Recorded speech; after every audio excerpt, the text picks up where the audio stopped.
Nanawagan naman ang mga kongresistang dating sundalo at pulis kay Pangulong Benigno Aquino III na huwag magbibitiw sa tungkulin at sa halip ay manindigan upang maibigay ang hustisya sa SAF 44. Ito ang balita ni Grace Cassin. Nagsama-sama ang mga kongresistang dating sundalo at pulis upang ihayag ang kanilang opisyal na posisyon sa isyong panawagan kay Pangulong Aquino na magbitiw sa tungkulin. Nais nilang mabigyan ng katarungan ang pagkakapatay sa 44 na miyembro ng PNP SAF sa Mama Sapano, Maguindanao.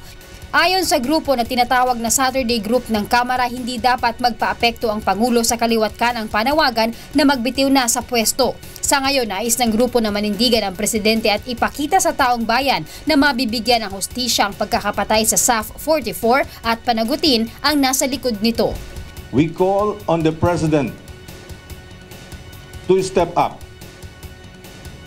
I say again, for the President to step up and show decisive leadership befitting the father of one nation and as Commander-in-Chief of the Armed Forces of the Philippines and the Philippine National Police by directing them to unite against a common enemy.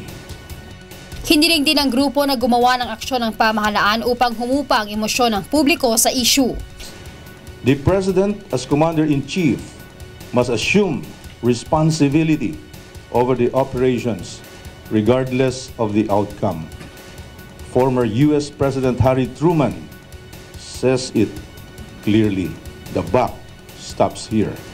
Nanawagan din sa publiko ang kongresistang dating sundalo na huwag agad maniniwala sa mga nagpapakalat ng bantang revolusyon. Aniya, lahat ng ito ay wala pang malinaw na kumpirmasyon at malayong mangyari. Kasi ganun po ang tendency ng mga nagpaplano eh. Pag nasusunog po, hindi po yan itutuloy. Otherwise, kitang-kita po ang kanilang ginagawa. So, basing from experience, you cannot just move if you're burnt out. Grace Cassin, UNTV News Worldwide.